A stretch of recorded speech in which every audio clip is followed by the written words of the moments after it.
नमस्कार विद्यार्थियों। पाश्चात्य राजनीतिक विचारकों का हम अध्ययन कर रहे थे। पाश्चात्य राजनीतिक विचारकों के अंतर्गत आज हम हीगल के बारे में अध्ययन करेंगे।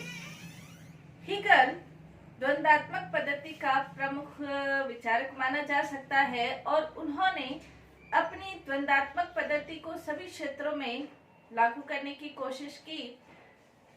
हीगल के लिए कहा जाता है वो एक ऐसा जर्मन दार्शनिक था जिसका प्रभाव अमेरिका, इंग्लैंड, जर्मनी, इटली सभी पर पड़ा था। हीगल की अपनी सृजनात्मक क्षमता का प्रभाव राजनीतिक और वैज्ञानिक सभी क्षेत्रों के अंतर्गत देखा जा सकता है और दार्शनिक क्षेत्र के अंतर्गत तो उनके जो विचार है वो एक मील का पत्थर साबित हुए। हीगल के बारे में ये कहा जाता है कि हीगल दार्शनिकों का न सिर्फ दार्शनिकों का राजा था बल्कि राजाओं का भी वो एक दार्शनिक था। हीगल का प्रभाव के अंतर्गत ब्रैंडन रसेल ये कहते हैं 19वीं शताब्दी के अंत में अमेरिका और इंग्लैंड के सभी प्रमुख दार्शनिक हीगल के अनुयायी थे। हीगल के अनेक दार्शनिकों के ऊपर जैसे हम कह सकते हैं कि सबसे ज्यादा जो प्रभाव हीगल का पड़ा था वो मार्क्स के ऊपर पड़ा था। मार्क्स हीगल का शिष्य था, लेकिन बाद में मार्क्स ने हीगल की ही द्वंद्वात्मक पद्धति के आधार पर अपना द्वंद्वात्मक सिद्धांत प्रस्तुत किया था। हीगल के ऊपर प्रभाव पड़ा, ग्रीन के ऊपर प्रभाव पड़ा, बोंसा के, ट्राइसेन के ऊपर भी प्रभाव पड़ा था। यहाँ तक कि जर्मनी और इटली के अंतर्गत भी हिटलर और मुसोलिनी, इनको भी हीगल का मानस पुत्र माना जा सकता है। जर्मनी का एकीकरण, इटली का एकीकरण करने के संदर्भ में इनका प्रभाव, हीगल का प्रभाव इनके ऊपर पड़ा था। कहने का तात्पर्य यह है कि हीगल दार्शनिकों में अपना प्रमुख स्थान रखते हैं और उस समय के जितने भी दार्शनिक थे, विधिवेता थे, चिंतक थे, आदर्शवादी थे, इन सब के ऊपर हीगल का प्रभाव कहीं न कहीं दिखाई देता है। आज हम हीगल की जो द्वंद्वात्मक पद्धति है उसके बारे में अध्ययन करेंगे। हीगल की जो द्वंद्वात्मक पद्धति है, यदि हम उसका अर्थ देखें तो हीगल की जो द्वंद्वात्मक पद्धति है कोई नई पद्धति नहीं है, बल्कि हीगल के ऊपर भी प्लेटो और अरस्तु का प्रभाव देखने को मिलता है। यूनानी जो विचारक है, यूनानी विचारकों ने द्वंद्वात्मक पद्धति के आधार पर अपने सिद्धांतों का प्रतिपादन किया, चाहे वो सुकरात हो चाहे वो प्लेटो हो। सुकरात ने सत्य का अन्वेषण करने के लिए द्वंद्वात्मक पद्धति, या कह सकते हैं कि डायलॉग की जो पद्धति है, वाद विवाद की जो पद्धति है, वो अनुसरण किया था। हीगल के अंतर्गत भी उन्होंने सुकरात की पद्धति का अनुसरण करते हुए यूनानी जो पद्धति है, जैसे जो ये द्वंद्वात्मक पद्धति है, इसका इंग्लिश में डायलेक्टिक सिस्टम कह सकते हैं, जो कि डायलॉग से बनी है, और जो इसका हिंदी रूपांतरण है वाद विवाद है। यानी कि किसी भी सत्य तक पहुंचने के लिए हमें तर्क वितर्क का सहारा लेकर सत्य तक पहुंचा जा सकता है। जैसे सुकरात ने भी ये कहा था, सुकरात किसी भी स्थिति के अंतर्गत वो किसी सत्य तक पहुंचने के लिए विचार के आधार पर तर्क प्रस्तुत करते थे, उसका वितर्क होता था और उसके आधार पर फिर सत्य तक पहुंचा जा सकता था। हीगल ने भी अपनी इसी पद्धति को, डायलॉग की, वाद विवाद की, तर्क वितर्क की पद्धति को हर क्षेत्र में लागू करने की कोशिश की थी और उन्होंने ये कहा कि न सिर्फ विचार के क्षेत्र में बल्कि सामाजिक क्षेत्र में, आर्थिक क्षेत्र में, राजनीतिक क्षेत्र में, सभी के आधार पर, इस पद्धति के आधार पर हम हर स्थिति को समझ सकते हैं। तो ये सुकरात, हीगल की जो द्वंद्वात्मक पद्धति है उसका प्रभाव कहीं न कहीं सुकरात, प्लेटो, अरस्तु के चिंतन के अंतर्गत भी हमें देखा जा सकता है। इसके अंतर्गत उसको और ज्यादा स्पष्ट करते हुए हीगल कहते हैं कि द्वंद्वात्मक पद्धति के अंतर्गत तीन तरह की त्रिकोण या त्रिविध संरचनाएं चलती है। जैसे कोई वस्तु है, बीइंग है, वस्तु है, और थोड़े समय के बाद उस वस्तु के अंतर्गत संघर्ष की स्थिति या उसमें परिवर्तन होना शुरू हो जाता है, ये नॉन बीइंग बन जाती है और उसके बाद एक नई वस्तु का जन्म होता है जो बिकमिंग कहा जा सकता है। और ये बीइंग, नॉन बीइंग और बिकमिंग, इसी के आधार पर ही सारी जो व्यवस्थाएं हैं वो संचालित होती है। हीगल ये कहना चाहते हैं कि इस दर्शन की पद्धति के आधार पर, इस दार्शनिक पद्धति के आधार पर हम हर चीज को समझ सकते हैं। चाहे वो सामाजिक हो, राजनीतिक हो, वाद विवाद, प्रतिवाद, ये व्यक्ति के हाथ में नहीं होता, बल्कि स्वतः ही इसके अंतर्गत ये प्रक्रिया चलती रहती है और इस प्रक्रिया के आधार पर हम हर चीज को समझने में सक्षम हो सकते हैं। इसका जो आधार स्तंभ है, हीगल ये कहते हैं विश्व आत्मा इनका आधार स्तंभ है। कुछ विचारक ही मानते हैं कि विश्व आत्मा का जो विचार है वो एक विचार के संदर्भ में है, यानी कि अभौतिक चीज है, एक काल्पनिक चीज है। लेकिन हीगल का मानना है कि विश्व आत्मा का विचार सभी क्षेत्रों के अंतर्गत लागू होता है। ये सिर्फ विचार के क्षेत्र में नहीं है, ये सिर्फ अलौकिक क्षेत्र, धार्मिक क्षेत्र के अंतर्गत नहीं है, बल्कि इसके अंतर्गत हम जड़ चेतन सभी वस्तुओं को विश्व आत्मा के अंतर्गत शामिल कर सकते हैं। हीगल ने इसके अंतर्गत ये भी कहा है कि जो विश्व आत्मा है वो एक मकड़ी के जाल की भांति पूरे विश्व को अपने में समेटे हुए है और इसी विश्व आत्मा के संदर्भ में ही वाद विवाद और प्रतिवाद की जो स्थिति है वो चलती ही रहती है। और यदि हमें पूरे विश्व को समझना है तो इसी वाद विवाद और प्रतिवाद, जो इसकी दार्शनिक द्वंद्वात्मक पद्धति है, उसके आधार पर हम समझ सकते हैं। इसके अलावा वो आगे ये कहता है कि सभ्यता का जो विकास क्रम है, सभ्यता का विकास क्रम को समझने के लिए भी हमें वाद विवाद प्रतिवाद की जो ये द्वंद्वात्मक पद्धति है उसके आधार पर हम इस स्थिति को समझ सकते हैं। जैसे प्राचीन काल के अंतर्गत ये माना जाता है कि जो मनुष्य है वो आदिम अवस्था में अपना जीवन व्यतीत करता था, तो वो जो जीवन था वो वाद की स्थिति है, यानी कि इसे वाद कह सकते हैं। लेकिन थोड़े समय के बाद जब व्यक्ति में बुद्धि का विकास हुआ, उसके विचार चलने लगे, तो वो अपनी इस स्थिति में सुधार की स्थिति लाना चाहता था, ये प्रतिवाद। जो स्थिति थी उसमें वो संघर्ष करना चाहता था, ये प्रतिवाद। और प्रतिवाद के फलस्वरूप, संघर्ष के फलस्वरूप धीरे धीरे उनमें विकास होता गया और विकास के फलस्वरूप आज हम देखते हैं मानव सभ्यता का जो विकास है वो संवाद की स्थिति कही जा सकती है। तो हीगल ये कहते हैं वाद का प्रतिवाद होता है, प्रतिवाद का संवाद होता है। संवाद के अंतर्गत भी वो स्थिति स्थिर नहीं रहती है, बल्कि उसमें भी निरंतर गतिशीलता, परिवर्तनशीलता होती रहती है।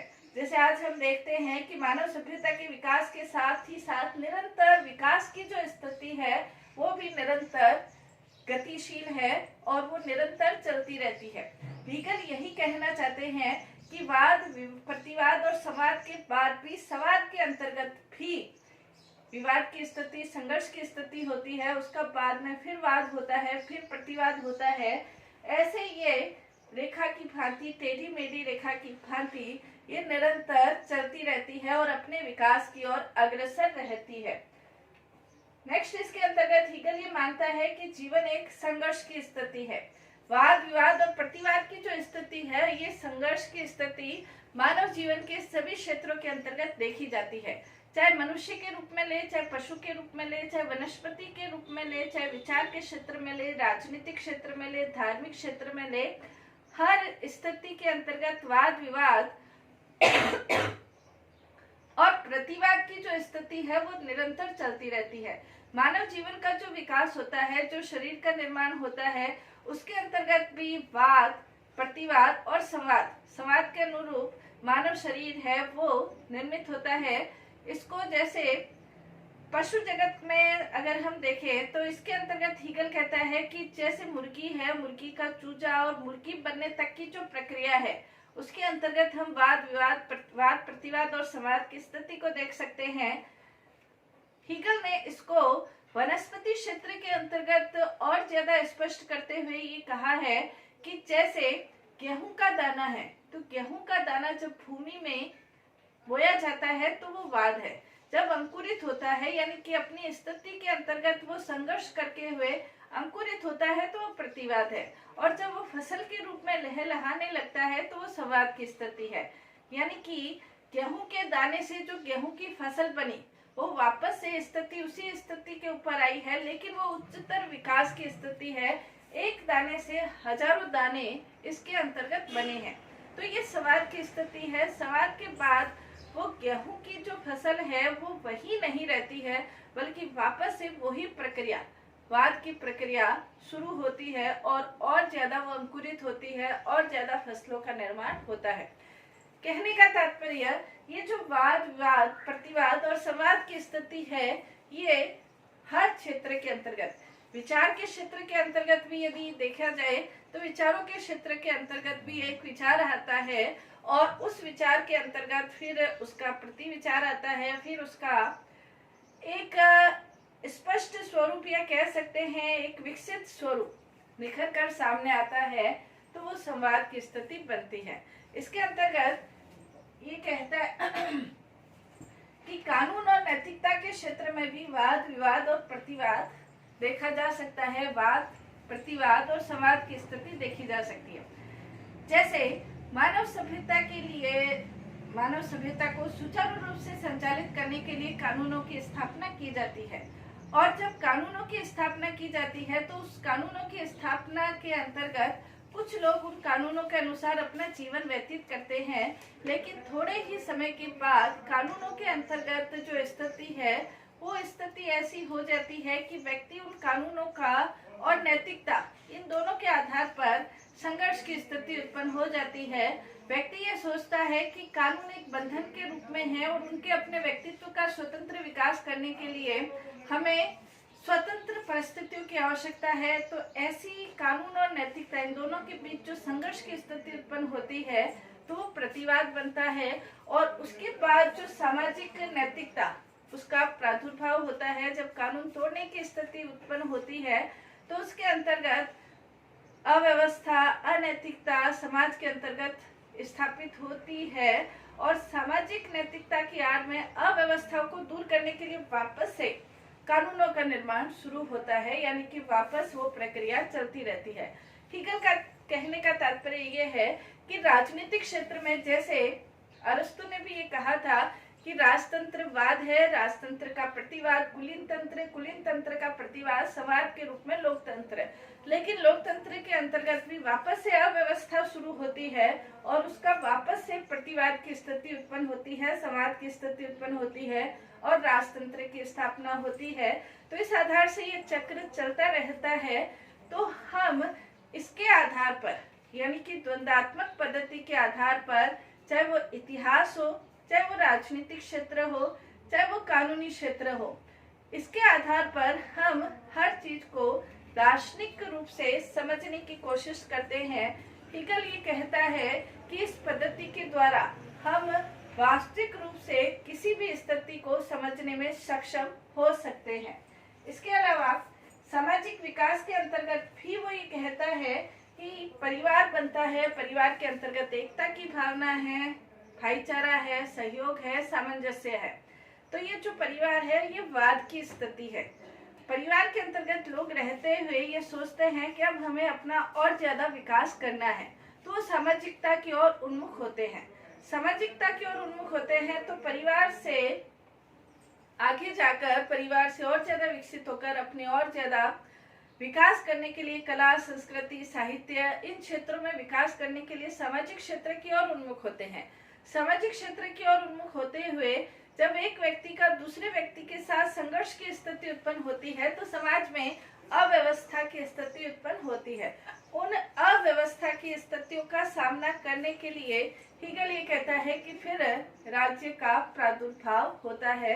अव्यवस्था, अन्याय, अत्याचार जो एक दूसरे से आगे बढ़ने की, एक दूसरे का शोषण करने की प्रवृत्ति है, इन सब के ऊपर रोक लगाने के लिए राज्य का प्रादुर्भाव होता है। और ये जो राज्य का प्रादुर्भाव है ये संवाद की स्थिति कही जा सकती है। तो हीगल ये कहता है कि सामाजिक विकास को भी हम वाद, प्रतिवाद और संवाद के क्षेत्र में समझ सकते हैं। सारांश रूप में यदि देखा जाए तो ये जो हीगल की द्वंद्वात्मक पद्धति है, हीगल की द्वंद्वात्मक पद्धति के सारांश रूप में कुछ विशेषताएं हम कह सकते हैं। जैसे पहली ये विशेषता है कि संघर्ष ही विकास का निर्धारक है। हीगल ये कहता है कि मानव सभ्यता का जो विकास है वो मानव सभ्यता का विकास कोई सीधी सादी सरल रेखा के रूप में नहीं होता है, बल्कि एक टेढ़ी मेढ़ी गतिशील परिवर्तनशील रेखा के रूप में मानव सभ्यता का विकास हुआ है। ये ऐसा ही है कि जैसे एक जलपोत को अनेक थपेड़ों का सामना करना पड़ता है, तो संघर्ष एक स्वाभाविक प्रवृत्ति है और संघर्ष के द्वारा ही विकास का निर्धारण संभव हो पाता है। दूसरी इसकी विशेषता देखते हैं तो ये है स्वतः प्रेरित और स्वतः संचालित। मानव सभ्यता का जो विकास है वो स्वतः प्रेरित होता है। जो स्थिति है उस स्थिति में और ज्यादा विकास करने की व्यक्ति का विचार चलता है, उसमें और ज्यादा सुधार करने का विकास चलता है, और ये स्वप्रेरित है। यानी कि ऐसा नहीं है कि व्यक्ति उस स्थायी स्थिति में ही रहना चाहता है, कोई परिवर्तन नहीं करना चाहता। यानी कि ये परिवर्तनशील है, गतिशील है, और इसकी प्रेरणा उसे स्वतः प्राप्त होती है, और ये स्वतः रूप से संचालित होता रहता है। यानी कि वाद, प्रतिवाद और संवाद, ये जो स्थिति है ये स्वतः निर्धारित होती रहती है। नेक्स्ट इसके अंतर्गत हीगल ये कहता है कि ये जो द्वंद्वात्मक पद्धति है ये चाहे सामाजिक क्षेत्र हो, आर्थिक क्षेत्र, राजनीतिक, दार्शनिक विचारों के क्षेत्र में, आध्यात्मिक क्षेत्र में भी, सामाजिक क्षेत्र में भी, जैसा हमने अध्ययन किया, इन सभी क्षेत्रों के अंतर्गत हम द्वंद्वात्मक पद्धति के माध्यम से इसको समझ सकते हैं। नेक्स्ट इसके अंतर्गत सत्य के अन्वेषण का ये एक अद्वितीय तरीका माना जा सकता है। सत्य का अन्वेषण करने के लिए प्रत्येक तर्क, वितर्क और फिर उस सत्य तक पहुंचा जाता है। यानी कि सत्य को खोजने का ये एक अनुपम तरीका है द्वंद्वात्मक पद्धति। किसी भी व्यक्ति के विचार है, दूसरे व्यक्ति के विचार है, आपस में संघर्ष होता है, तर्क वितर्क होता है, उसके बाद सत्य तक पहुंचा जा सकता है।